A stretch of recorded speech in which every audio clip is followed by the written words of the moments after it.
In Safe Hands, the title of a wonderful new book talking about this fella to my right-hand side, Nigel Sims, Claret and Blue legend. Nigel, it's great to welcome you here, star of 1957 FA Cup, all those years ago. Colin's written this book about your career, and I know it's a great read. I often thought about, doing a book and things like that. And then Colin came along and he took over, and we're going to get one now. He's been brilliant, honestly, this lad has. Yeah. So I'm looking forward to having it all published and everything now. Yeah. And some of the great players I played against, it's lovely to mention them in the book as well. It's wonderful. Because in the time I was at the Villa, the team was all very, very matey. There was no, it was all together in this sort of thing. So we made it, we were all mates, we were. So not a great side, but we won lots of things. Yeah. Yeah, and lots of stories to tell. Lots of stories to tell as well, yes. Without giving too much away. No. If you read my book, you'll find all that inside. Yeah, we will. Yeah. Colin, an inspirational figure.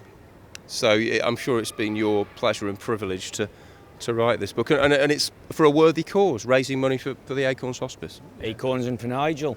You can't get two better causes. It's not just me. My wife's really helped us with this. And as have a lot of people at Aston Villa, Wolverhampton Wanderers, other places where he's played his football. And Nigel said about they weren't just a team. Eric Houghton said they were a family. They were a family, yeah. yes. Nigel and his wife have made me feel part of this. And it's every day's Christmas. It's been an absolute honour. Because I haven't done it myself. My wife's done as much of it as I have. Yeah, but it's good. It's good. I know you're a Villa diehard. At the age of 4, you could recite the 1957 side. You've named your son after Ray Graydon and Tony Daly as well, haven't you? That's right. Yeah, Graydon Daly. He was a little dribbler in his crib. Yeah. So Nigel's last game for the Villa was in January '64. I didn't come along till the February of '64. But I grew up. I knew Nigel Sims without even meeting the bloke. My grandfather, his dad, they were all Villa fans. I'm a fourth generation, and I knew of this fella long before I ever met him. And I had that privilege 5 years ago, I would think. Yeah. And we've become friends ever since. Yeah. And when I asked if I could write his book, if it brings up a few pounds for him to have the surgery that he requires, then it's been worth it. We know Peter McParland well, your former teammate, the man who scored both goals in 1957. Was he one of your favourite teammates? Yes, Peter was. He was a great player, honestly, and he got some great goals. I mean, in the final, the 2 goals he got was absolutely magnificent, I say.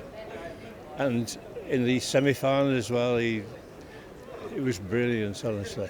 Yeah. But we got Albion put a lot of pressures on us in that game at Birmingham. Yeah. Did he put any challenges in on you in training, like he did on the Manchester United keeper in '57? Yeah, we was just fooling around in a cafe one day, and his head hit me, and there was 6 stitches in the head. It was. Yeah. Right, okay. But it was an accident, really. We're just fooling around. Yeah. What are your memories of that day when you lifted the trophy? It was just an exceptional occasion for the football club. Yeah.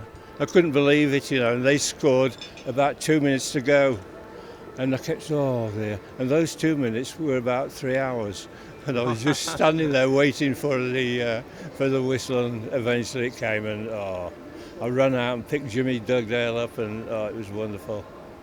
And the way back from to Villa was unbelievable. There was thousands, and outside the town hall there was 250,000 there. Which was beautiful. It was lovely, honestly. Yeah. It was.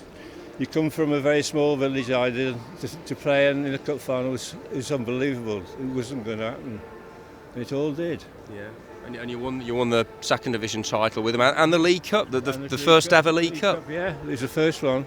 I remember I was in Swansea, and there was a quiz on there in this pub, and they were saying, "Oh, it was Swindon who was the leader," and I said, "No, it was this competition, Clue." And I says, Aston Villa. He says, "What do you know about it?" To me. I said very little. Yeah. And you'd love the club to win the cup again. It's been so long ago, hasn't it? And I know you and Peter, you almost tire of it, don't you? You want there to be more heroes to emerge. I really do, honestly. And if when they win and if they win something, I'll love it. When they won the European Cup, I was there. I used to go to every game there, and it was brilliant. Honestly, magnificent. It's hard to believe, but they did. They won easily, didn't they? Really, it's marvellous, honestly.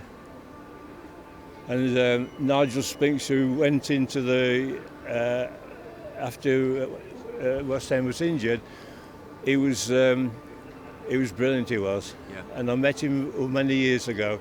He said, "I knew it was you." He said, "God," they said, Nigel Sims. We shook hands, we hugged each other, But he was a great goalkeeper too. He was magnificent. Yeah. So we could talk for hours, couldn't we? Yeah. So that just goes to show what value Nigel had towards the club and your passion for the claret and blue. Imagine having to put it into writing. How much do you have to miss out? Otherwise, you wouldn't be able to pick the book up. Yeah. Honestly, he's just so revered by everybody regarding his club, and it's been an absolute honour to be able to put pen to paper. That's brilliant. Really has. I don't know why. He's very modest as well. No. I'd love to see him win something again, honestly. Sit in the stand there and watch him win European Cup, the FA Cup, or perhaps the Premier. Why not? Why not? Aim high. Nigel, it's really good to see you here. Fantastic stuff, and I look forward to reading the book. Right, Thanks very much, and let me shake you firmly by the hand as well. Cheers, Jack. And very well done on the book. Thanks very much. Cheers.